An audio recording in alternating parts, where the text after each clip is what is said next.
Olá, pessoal! Hoje no Gente pelo Caminho o tema está um pouquinho diferente daquela linha que a gente costuma falar sobre desenvolvimento humano, mas não deixa de ser uma temática importantíssima sobre o desenvolvimento humano. Nós estamos aqui com o Bruno Cerqueira, ele é historiador, advogado, indigenista da FUNAI e atua no terceiro setor. E ele tem um tema, uma temática muito diferente, que é o neoabolicionismo.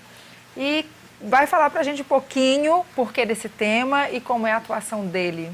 Boa tarde, Bruno, tudo bem? Boa tarde, Karina. Obrigado pelo convite. Tudo bem. Você sabe que aqui a gente não sabe se a gente fala bom dia, boa tarde, boa noite, porque vai a hora à noite, mas o pessoal vai assistir no canal da Sinergia depois. Tá ótimo. Bruno, fala um pouquinho da sua carreira e explica pra gente o porquê desse tema neoabolicionismo. Eu tenho que aprender a falar essa palavra, neoabolicionismo. Isso. Tá certo. Bom, o que acontece é o seguinte, eu sou historiador de formação, né? Eu sou do Rio, né? Do Rio de Janeiro, nascido e criado em Niterói. Fiz a PUC do Rio, graduei em História. Anos depois eu voltei para a PUC, né? Tenho uma formação católica, né? Humanística católica. Voltei para a PUC para cursar Direito, que eu sempre, de alguma maneira, já apreciava e tal. Tinha feito uma pós-graduação de Relações Internacionais, mas voltei. E aí tive que encerrar para vir para Brasília. Assumi o cargo público federal efetivo, né, de indigenista especializado da Fundação Nacional do Índio, a FUNAI, famosa aí, sobretudo ultimamente, nas pautas, né, dos diários, dos semanários, por causa do problema, né, eterno da demarcação territorial indígena e outros problemas relacionados aos povos indígenas do Brasil. A minha formação, portanto, tanto na história quanto no direito, sempre me levaram para reflexões sobre a herança da escravidão no Brasil. Na verdade, quando eu entrei na história na PUC do Rio, isso lá ano 2000, 1999, eu já tinha uma pesquisa, digamos assim, né, muito primeva, mas já tinha, sobre a personagem Dona Isabel, dita a Redentora, que é a popular Princesa Isabel, como as pessoas falam. De fato, é uma personagem muito curiosa da história do Brasil e mais conhecida, quer dizer, mais falada, talvez, do que conhecida. A gente sempre fala dela como um paradoxo. É a mulher, talvez, na história do Brasil, mais famosa que existe. Quando as pessoas associam qual é a personagem mais importante da história do Brasil, mulher, né? Personagem feminina. Logo, vai se levar em conta, vai se lembrar da princesa Dona Isabel. Mas até a expressão que é usada para designá-la, que é o Princesa Isabel, até isso a gente problematiza no nosso Instituto Cultural, que leva o nome dela, que é o Instituto de Memória dela, né? Que é o Instituto Dona Isabel a Redentora. E também, sobretudo agora, né, no livro que vai sair, né, no mês que vem, que é o Alegrias e Tristezas, Estudos sobre a Autobiografia de Dona Isabel do Brasil. Que, na verdade, é a publicação de de grande parte do que ela deixou escrito sobre a sua própria vida, as suas próprias reflexões, acrescidos das notas, né, de rodapé e, enfim, muito material de reflexão sobre a história da historiografia dela. Isso é um livro da professora Fátima Argon, do Museu Imperial de Petrópolis, e meu, Bruno Antunes Cerqueira, do Instituto Dona Isabel. Como eu falei, a gente fundou o Instituto há quase 20 anos no Rio, mas eu, ao me transferir para Brasília, nós acabamos trazendo o Instituto para Brasília também, né?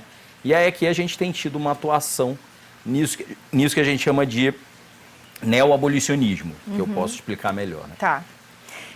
Os meninos puderem pegar aqui, é um folder do Instituto Cultural Dona Isabel a Redentora.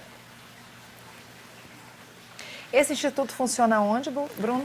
O instituto fica aqui em Brasília. Ele não tem sede ainda, né? Não tem um espaço como deveria ter, infelizmente ainda não tem.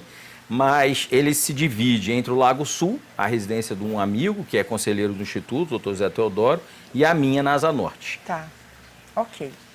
Então você vai explicar pra gente sobre o neoabolicionismo. Certo, com prazer.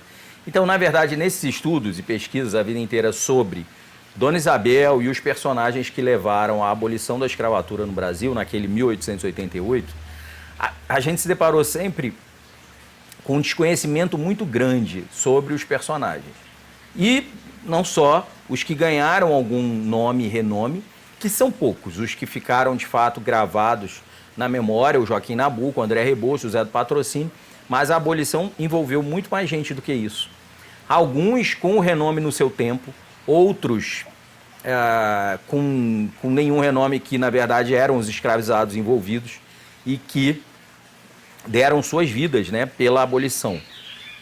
Esse movimento que nós denominamos neoabolicionismo, do Instituto Ana Isabel, fundado em 2001 lá no Rio de Janeiro, visa o resgate histórico e cultural, não é, na vida e na obra de todos esses personagens, homens e mulheres, porque houve muitas mulheres abolicionistas que foram extremamente ativistas na abolição e no abolicionismo e que ficaram completamente apagadas nos livros de história. Os livros de história trazem sempre o nome de Dona Isabel porque, de fato, ela teve participação no processo. Ao contrário do que se tem querido dizer ultimamente, que ela não participou nada, que ela era uma alienada, que ela era alheia a tudo, nada disso procede e, de fato, ela teve uma participação fulcral na história da abolição no Brasil. Contudo, o que as pessoas não sabem é o que está por trás disso tudo, os bastidores, não é? O movimento como ele era regionalmente, localmente e não só nacionalmente. O movimento cheio de detalhes, alguns pitorescos, outros muito tristes, outros pavorosos, né? Como o trucidamento de um delegado de polícia meses antes, lá no interior de São Paulo, por fazendeiros escravocratas, muitos deles norte-americanos de origem, que tinham vindo das regiões mais escravistas dos Estados Unidos e tinham se estabelecido lá. E esse delegado foi trucidado em fevereiro de 88. Houve, então, muitos episódios, né, antes da Lei Áurea, no 13 de maio de 88. Só que o episódio mor, que é o 13 de maio de 88, não pode ser desmerecido, não é? Porque a Lei Áurea, ela não veio, um pouco de puerilidade, tolice, imaginar que ela vem trazer a libertação de 700 mil pessoas escravizadas, que era o número da época, e que ela não trouxesse em si, no seu bojo, a cidadanização dessas pessoas. O que ocorre é, a partir do momento que havia uma lei que absolutamente extinguia a escravidão no Brasil, ela dizia que não existiam mais diferenças entre os brasileiros e que todos eram brasileiros. A partir daquele momento, não havia mais diferença pela cor da pele e pela situação ignominiosa, né, de alguém ainda escravizar outro alguém. Isso tudo estava suprimido da lei. Evidentemente, isso chegou muito tarde no Brasil. O Brasil é um dos últimos países do dito Ocidente cristão a colocar na lei isso. Evidentemente, a escravidão, ela existe até hoje, né, em alguns lugares do mundo, mas a escravidão, legalmente falando, ela estava restrita a poucos países. Brasil e Cuba foram alguns dos últimos países, sendo que Cuba ainda era colônia espanhola. E o Brasil já era emancipado há muito tempo. A história do Brasil e a sociologia do Brasil explicam o porquê da escravidão ter durado tanto tempo aqui. De fato, a nossa nação era escravista. Isso é muito triste para nós, porque hoje em dia, né, por ignorância histórica, a gente pode imaginar que os nossos antepassados, bisavós, trisavós, eles eram abolicionistas. Uhum. Isso não procede, né? Na verdade, eles foram se tornando abolicionistas pelo influxo do movimento abolicionista, mas não eram abolicionistas, né? Uhum. Os nossos antepassados eram muito mais escravistas do que qualquer outra coisa. E o movimento de primeiro chamado emancipação e depois chamado abolição da escravidão foi um movimento lento para que no Brasil ele se tornasse forte e dominasse a opinião pública. Certo. Do ponto de vista dos dias atuais, quais os impactos dessa liberdade formal via lei, né, para o brasileiro hoje, para a nossa nação hoje? Porque eu tenho a impressão que por esses antepassados a gente ainda tem uma mente escravizada. Isso. A gente não pode se dizer que a gente é um povo livre, né? Tanto é que a gente é escravizado por coisas absurdas. Pela mídia, é um controle total. O que você poderia falar para a gente sobre isso? Tem tudo a ver. O neoabolicionismo é um convite, a gente costuma dizer que o neoabolicionismo é um convite a psicanalizar a nação brasileira. Sim. E nesse sentido, quando a gente está dizendo que ele é a psicanálise da nação, a gente está dizendo que são necessários processos de autoinvestigação e de investigação social, né? Investigação no indivíduo e investigação na sociedade, das heranças da escravidão.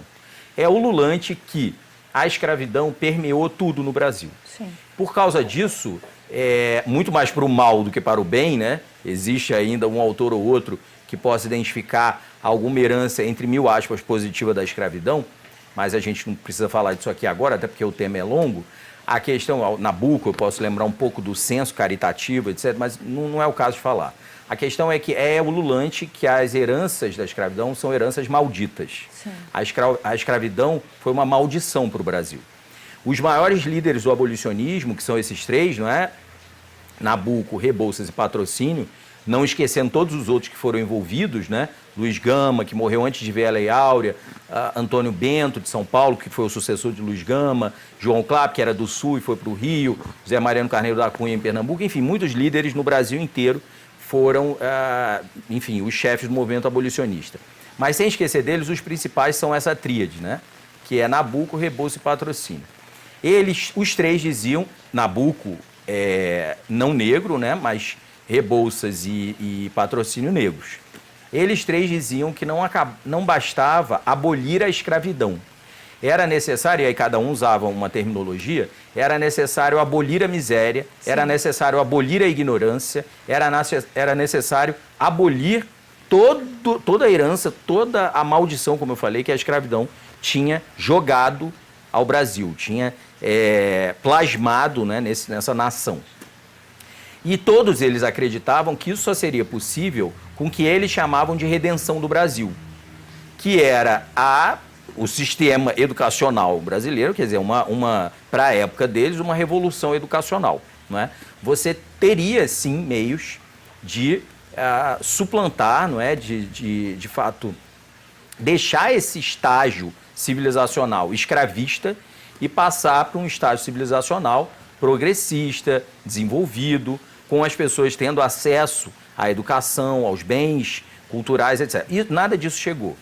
Porque o movimento abolicionista, que era muito maior do que apenas a gente enxerga a abolição da escravidão, o movimento abolicionista foi apeado do poder. Quando eles justamente achavam que eles iam tomar o poder, que eles iam governar o Brasil, que seria na transição do século XIX para o século XX, no chamado Terceiro Reinado, que é o reinado de Dona Isabel, o reinado isabelino, uma mulher, inclusive, estaria na chefia do Estado, na transição de centúria, tudo acabou, porque 1 ano e pouco depois da Lei Áurea veio a República. E com o golpe de Estado militarista, né, porque não foi um golpe só militar, porque militar nem sempre é militarista, né? O golpe foi militarista, de um pingo de homens do Exército, especificamente, quase absolutamente ninguém da Marinha. Houve um golpe que não só acabou com a monarquia, como é dito nos livros escolares, mas acabou com o abolicionismo, né? Derreteu o movimento abolicionista. O movimento abolicionista, até então, ainda existia, mesmo a Lei Áurea tendo passado. Eles queriam isso, que eu acabei de citar, que é a redenção do Brasil, como eles chamavam. Sim. Por isso que Dona Isabel ganhava o epíteto de redentora. Uhum. Não é porque ela era branca, loura, de olho azul. Isso aí hoje em dia, há muita confusão. Eu falo isso até no livro. É necessário racializar a abolição da escravatura no Brasil e o movimento abolicionista? Sim. Mas aí, quando isso for feito, as pessoas vão descobrir, talvez para espanto delas, que os líderes abolicionistas eram negros. Não era só José do Patrocínio, André Rebouças ou Luiz Gama, que morreu antes de ver a abolição. A gente tem outros, né? Tem o Vicente de Souza, tem o Ferreira de Menezes do Rio de Janeiro. São pessoas que foram esquecidas da história do Brasil. Mas elas foram esquecidas porque elas não governaram. Elas não puderam tomar parte, não é, da administração do Brasil na transição de século. E tudo isso teve a ver com o golpe que foi dado, não só, como eu falei, contra a monarquia no 15 de novembro de 89, mas contra a abolição e, na verdade, contra o abolicionismo, né? A abolição já tinha se passado e não ia fazer até aquele golpe, não. O que ocorreu foi o desgaste, aí sim, da imagem da realeza ante as classes proprietárias rurais, que ficaram, evidentemente, desgostosas, né? Se divorciaram da realeza, em parte. É o que a gente fala no livro também. Também não vamos colocar na conta dessa dita aristocracia rural tudo o que aconteceu depois, porque muita gente, até da própria aristocracia rural, não concordava que viesse a República. Porque já existia uma mentalidade um pouco democrática, né? Era uma época de muito autoritarismo, mas muita gente dizia, não, se houver a República, tudo bem, mas isso é algo democrático, isso tem que vir com eleições não é? Então eles têm que tomar o parlamento. E isso nunca ia acontecer, pelo menos naquela época. E foi por isso que foi um golpe. Mas só que o golpe não foi contra, especificamente, a monarquia ou Dom Pedro II, que foi deposto. O golpe foi contra o abolicionismo, o golpe foi contra a Dona Isabel e o que na própria época se chamava de isabelismo, que era um movimento negro e branco, não só branco em hipótese alguma, de sustentação do Terceiro Reinado. O movimento da Guarda Negra da Redentora, o movimento dos capoeiras nas ruas do Rio de Janeiro, nas ruas de Salvador, São Luís do Maranhão, que apregoavam e defendiam o Terceiro Reinado, porque sabiam que num Terceiro Reinado haveria a ascensão social daqueles antigos escravizados, daqueles ditos libertos. E que se fosse feito um governo diferente disso, como foi a República de 89, eles não teriam vez. Sim. Não era nada irracional, não era nada ilógico.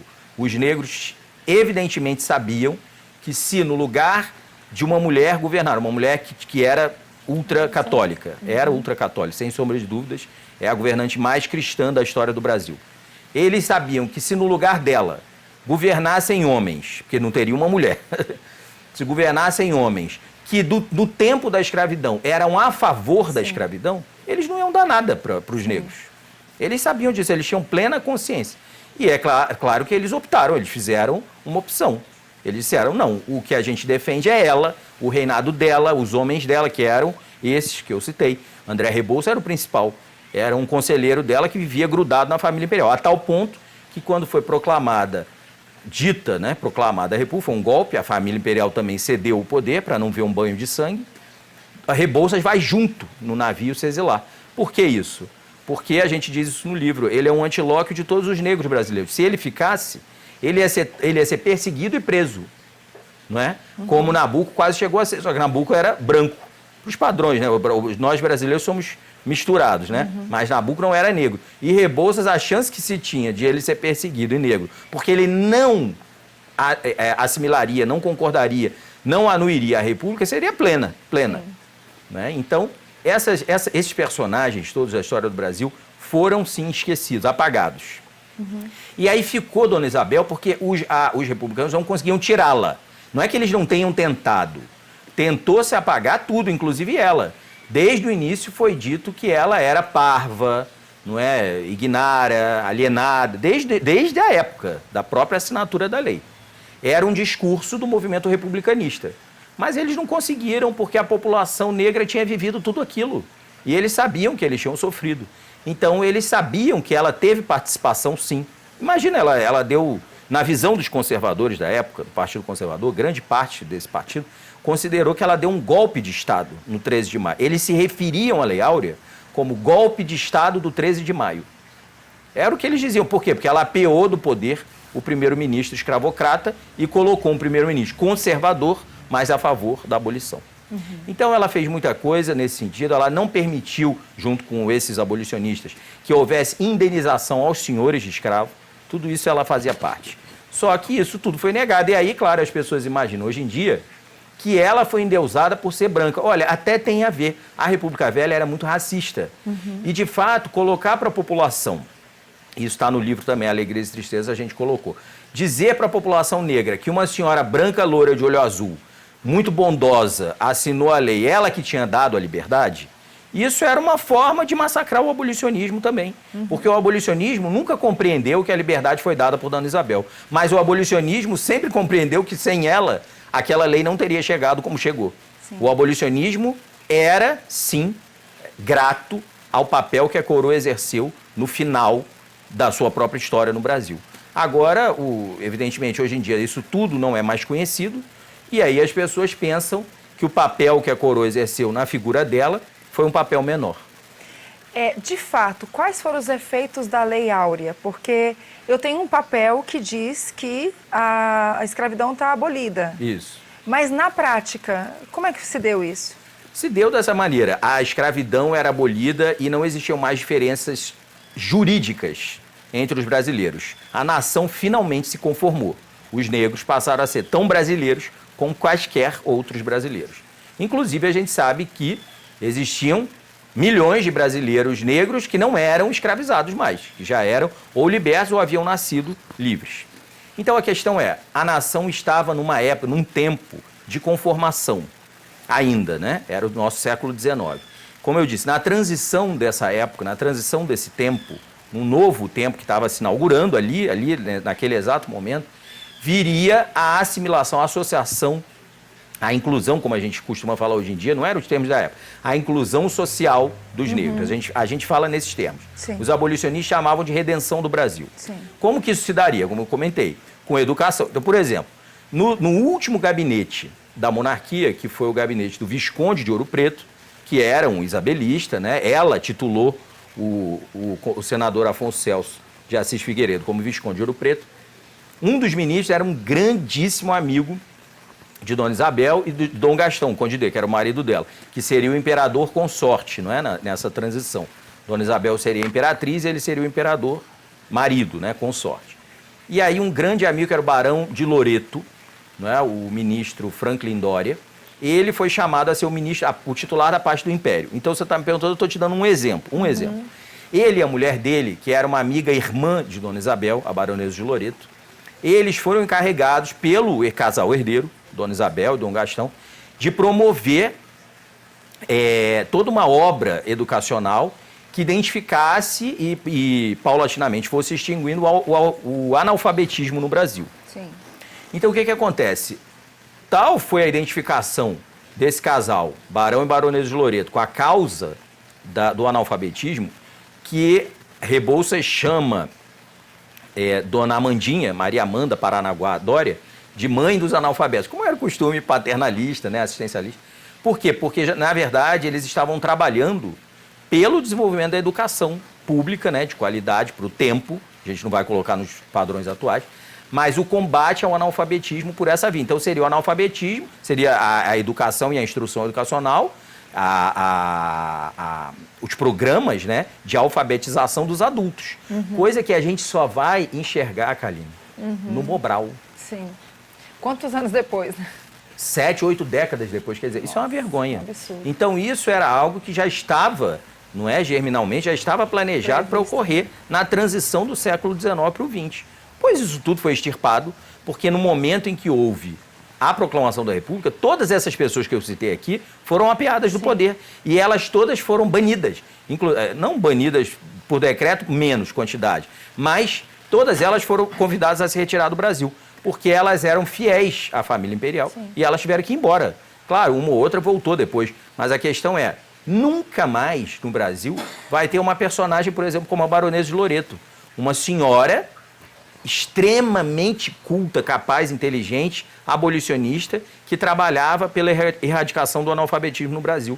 Imagina, ela vai ser depois, no tempo da República Velha, ela não vai ter participação nenhuma, ela vai ser lembrada por senhoras, em geral também, mulheres da sociedade ou mulheres do povo, mas essas pessoas todas que teriam uma influência enorme na transição do Brasil do século XIX para o XX, que é a nossa grande, o grande apontamento, digamos, né, da obra que o nosso Instituto persegue, que é o que a gente chama de neoabolicionismo, que é o resgate do isabelismo e do abolicionismo, essas pessoas não tiveram participação nenhuma na vida brasileira, na vida pública, na transição. Então, claro que os programas e projetos desses homens e dessas mulheres não vingaram, sim, porque eles não participaram. A minha pergunta para você é exatamente por isso, porque assim, tudo bem, eu era escrava, agora estou livre, mas eu não tenho estudo, sim, eu não tenho capacitação nenhuma, claro. Como é que eu vou entrar no mercado de trabalho, não como escrava, mas como uma trabalhadora, se eu não tenho nenhuma formação? Claro. Pois é, durante o período abolicionista, as associações que nasciam, algumas chamadas de auxílio mútuo, né? E as associações abolicionistas, é uma tristeza para quem estuda abolicionismo identificar que as pessoas não saibam isso. É triste para nós, né? Quem estuda isso. Aliás, eu recomendo vivamente, eu sempre recomendo em qualquer entrevista, que as pessoas leiam Flores, Votos e Balas, que é um livro fantástico da professora Ângela Alonso, da USP de São Paulo, Sociologia. Ela é socióloga, né? E ela escreve, ela faz o maior resgate histórico no movimento abolicionista. Põe aí nos últimos 30 anos ou 40 anos, o livro dela é um compêndio para essa matéria. Mas é uma pena que a gente não saiba que o movimento abolicionista queria tudo isso. Ele queria o que nós chamamos de inclusão social pela educação. E eles fizeram associações. Eles construíram associações para amparar os antigos escravizados, para que eles tivessem acesso à educação. Acontece que não havia mais, e isso é palavra textual dos antigos escravizados, não havia mais quem cuidasse deles. Então, eles, na verdade, essas associações foram criadas, mas com o tempo elas acabaram, morreram as pessoas, morreram aquelas pessoas do abolicionismo, ou eles não tinham poder nenhum para fazer nada, que poderiam ajudar. Porque, na verdade, o Estado Imperial, na transição do 19 para o 20, você teria as ações de governo, que o Estado, né, ultimaria, que na verdade era a figura dela, né, na chefia de Estado, e você teria as associações da sociedade civil, como a gente diz hoje em dia, organizações da sociedade civil. Isso já existia. Sim. Isso já existia. Então, por exemplo, no dia da missa comemorativa da Lei Áurea na igreja de Nossa Senhora do Rosário de São Benedito dos Homens Pretos do Rio de Janeiro.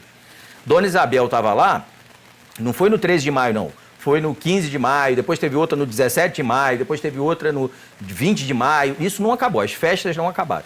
Mas eram fundadas associações e era cristalino o que os estatutos dessas associações diziam. Nós estamos nascendo para amparar os libertos, para promover a educação dos libertos, blá, blá, isso tudo estava escrito. Agora, como é que você vai culpar ela? Nabuco, Rebouças, Patrocínio, como é que você vai culpar todas essas pessoas do que eles queriam fazer não ter podido ser realizado se a República era contra isso? Os chefes da República que fizeram a Constituição republicana, etc., eles não eram a favor de nada disso. Eles eram contra o direito dos negros, né? Contra também eram, depois ficou claro isso, o direito dos índios, dos povos indígenas. Isso só foi algo visto na década de 1910, porque surgiu o Rondon, surgiu lá o Rodolfo Miranda, o João Mendes de Almeida Júnior, que foram homens que importavam, né, eram importantes na sociedade e que buscaram corrigir a barbárie que era o tratamento com os indígenas também. Então, assim, toda essa obra abolicionista é uma obra absolutamente inconclusa. Mas ela não é inconclusa por causa desses homens e dessas mulheres, não. A culpa não é deles, não. Existem sim culpados nessa história toda, mas certamente não são os abolicionistas. Os abolicionistas eram muito cônscios do que se deveria fazer no Brasil para que os negros fossem cidadãos plenos. E os indígenas também, alguns tinham esse pensamento, né? Se voltavam também para isso. Agora, eles não governaram. Eles foram apiados do poder. Um ou outro teve um papel, como teve o Rui Barbosa. O Rui Barbosa era líder abolicionista, de tal maneira ele temia que a República quisesse indenizar os senhores de terra e de escravo, que ele mandou queimar, né, milhares de documentos relacionados à escravidão, dos fundos dos ministérios, Ministério do Império, Ministério da Agricultura, ele era ministro da Fazenda. Teve uma época que isso foi considerado uma aberração pelo movimento negro. E não é, ele fez isso para evitar que a República indenizasse os senhores ditos de escravos, né, donos. Isso não existe, mas na época a mentalidade era essa, de que uma pessoa era dona de outra. Isso não existe, isso era... Já no tempo também, os advogados, a sociedade... Existia o Instituto dos Advogados Brasileiros, que é o antecessor da OAB. O IAB continua existindo até hoje, mas hoje nós temos a OAB. Os advogados já diziam que isso era uma ignomínia, que os senhores tinham a posse, mas não tinham propriedade nenhuma, e que a própria posse era baseada numa premissa falsa, porque você não pode ter posse de um ser humano. Então tudo era falso. Agora, é claro, no argumentário abolicionista, porque no argumentário escravocrata, o direito de propriedade é sagrado. E eles achavam que eles tinham direito mesmo. Por isso que eles queriam a indenização. Só que não haveria essa indenização. Essa indenização aos senhores de escravos de terra não chegaria, porque o movimento abolicionista era contra e as mais altas autoridades, incluindo Dona Isabel, eram contra. Então isso não chegaria. Por isso, muitos milhares de fazendeiros, isso é verdade, se bandearam para a República, porque eles achavam que a República os indenizaria. Não foi bem o caso também, porque não conseguiram isso. Até conseguiram, se você olhar historicamente, aí como historiador eu posso falar, Celso Furtado tem textos fundantes da nossa economia, e ele diz que a República Velha praticava a socialização das perdas do café. Então, se você olhar, na verdade, eles tinham um modo de indenização. E o movimento negro está totalmente correto quando diz que, a partir do momento em que os negros foram abandonados, né, como é o que você está narrando, tem a liberdade, mas não pode ir para lugar nenhum, porque a liberdade real tá baseada em muita coisa e não, né, não somente... um fator econômico, Exatamente. Né? Então, quando o movimento negro diz que eles foram abandonados à própria sorte e que, portanto, essa liberdade era um faz de conta, parcialmente eles têm razão, não do ponto de vista jurídico, legal, estrito senso, mas do ponto de vista social, sociológico, porque a questão é, na República Velha, os fazendeiros é que são os plenos governantes. Se no Império você tinha um conluio oligárquico de fazendeiros, grandes nomes, médicos, letrados, etc., na República Velha vai ser só os fazendeiros mesmo. Por isso que o grande ministro Vitor Nunes Leal escreveu Coronelismo, Enxada e Voto. Ele explica isso claramente. E ele diz, o que acontece é o seguinte, e o Sérgio Buarque de Holanda também diz a mesma coisa. Eles dizem, na República Velha, o fazendeirismo é que era lei. Sim. Então não tinha essa discussão de... Eles eram indenizados ao modo deles porque eles tinham perda, né, de colheita e o governo central patrocinava, né, indenizava ao modo dele, né, essas perdas que os fazendeiros tinham. O governo era integralmente de fazendeiros. Do presidente da República ao intendente municipal, que era o prefeito da época, todo mundo era fazendeiro, todo mundo era dono das fazendas. É claro que eles pegavam o Estado para eles loteavam o Estado, como a gente diz hoje em dia. E eu não tenho nenhuma dificuldade de falar isso pela família do meu pai, eu sou descendo dessa gente assim, né, que era fazendeira e loteava o Estado. Mas a questão é que isso é real, isso é um fato mesmo na história do Brasil. Os fazendeiros dominaram a cena na República Velha e impediram qualquer avanço social. Claro que aí os negros ficaram muito mais excluídos do que seriam se ainda vivessem, né, na escravidão. A escravidão era a barbárie e ninguém pode ter saudade dela, como Nabucco, num dado momento, né, num trecho de minha formação é muito mal interpretado, a saudade do escravo, a saudade da dor da escravidão que ele fala, mas ele fala também da saudade das cenas que ele viveu enquanto criança num engenho, não é, de açúcar decadente, mas existente lá em Pernambuco. Então a questão é essa, ninguém tem que ter saudade da escravidão, até porque a escravidão, ela, como você disse, ela permanece até hoje, porque mentalmente, sim, nós brasileiros somos ainda, até hoje, escravistas. Sim. Isso é muito forte, isso é muito impregnado, isso é muito ruim. É até por isso que o racismo persiste. E nesses aspectos o movimento negro está coberto de razão. Não é? Somente nos aspectos das minúcias da história do abolicionismo é que não é bem assim, né? Quer dizer, você tem que levantar, não é, a história desses personagens todos para que as pessoas conheçam. Não precisa demonizar ninguém, não. Nabucco não é demonizável porque ele era filho do tempo dele, era racista também e escrevia coisas racistas. Porque a pessoa que era negra no século XIX, nós dizemos que ela era negra. Mas ela não se auto-identificava como negra, não.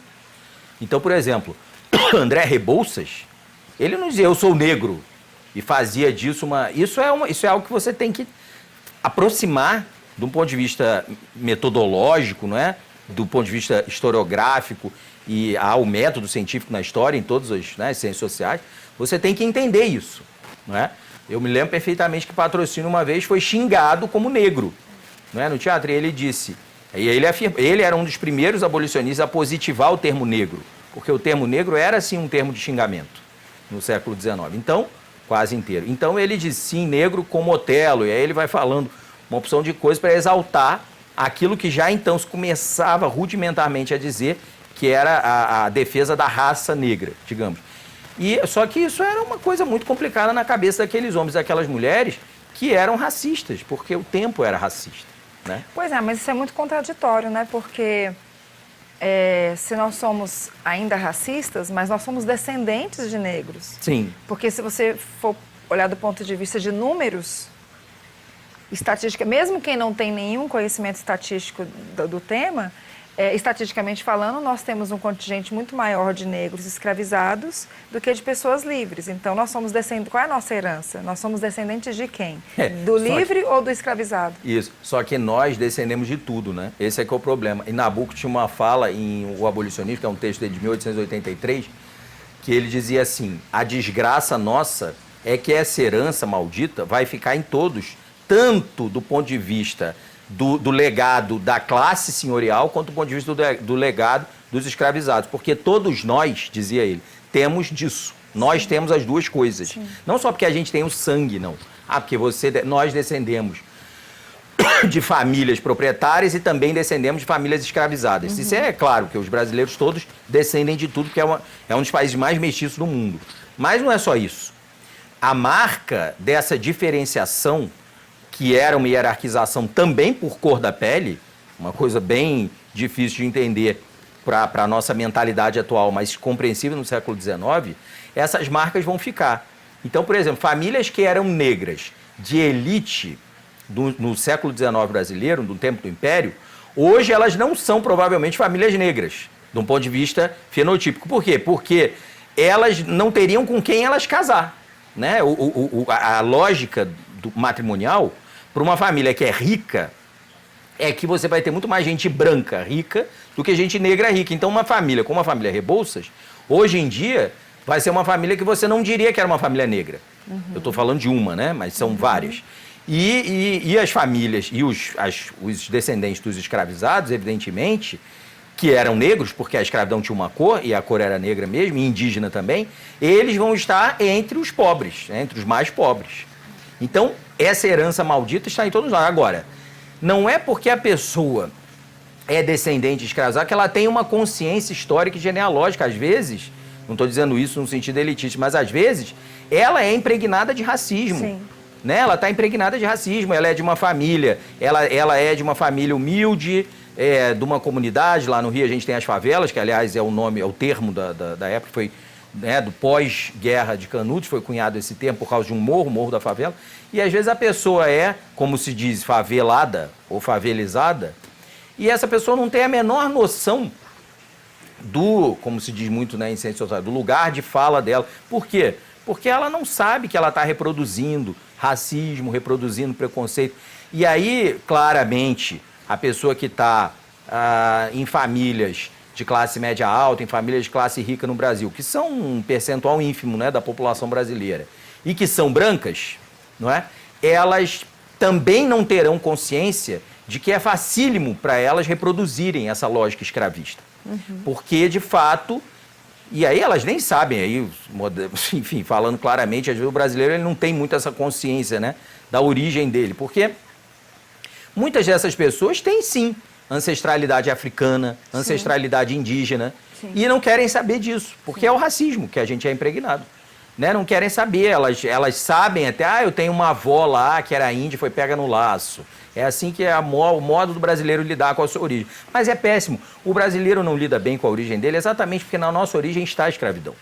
A herança da escravidão é maldita. E aí nós temos dificuldade em lidar com isso, que a gente descende do escravizado e do escravizador, que a gente descende né, enfim, lá do capitão do mato, como se dizia nos termos da época. A gente, de fato, é fruto disso tudo. Só que é exatamente por isso que a gente tem que estudar, porque se a gente não estudar isso, abolicionismo, história da escravidão, a nossa tendência é repetir tudo. Sim. É nos mantermos onde a gente está. Sim. E eu não acho que a gente esteja muito bem, né? Com certeza. Bruno, super esclarecedor, né? Obrigado. Uma temática muito importante, porque realmente eu acredito que a grande maioria das pessoas não tem essa consciência. Infelizmente, até nas escolas, o que é ensinado é muito superficial. Muito. E hoje, até com a advinda do coaching mesmo para o mundo, a gente começa a questionar. A gente estava falando agora há pouco de autoconhecimento. E quando você parte para um processo de autoconhecimento, você começa a se questionar por que uma nação americana, as pessoas têm uma mente, um mindset tão voltado para o resultado, tão voltado para o sucesso, tão voltado para o eu dou conta de fazer, e a gente tem um povo brasileiro tão voltado para o eu não dou conta, isso é muito difícil. E assim, até eu já falei isso aqui, pelos noticiários, a gente liga hoje no jornal, a gente só ouve tragédia e parece que é uma forma de manipulação de realmente não permitir que as pessoas avancem, porque se você ficar ouvindo inúmeras notícias terríveis o tempo inteiro na sua mente, a tendência é que você realmente vai se acovardar mesmo, vai se sentir fraco diante de toda essa estrutura. Então, muito obrigado, gratidão por você ter vindo, ter trazido esse tema esclarecedor para a gente, né? E continue falando sobre isso, porque é muito importante. Obrigado, eu que agradeço. Gente, boa noite, já escureceu aqui na Vem Ver TV e até o próximo programa Gente Pelo Caminho.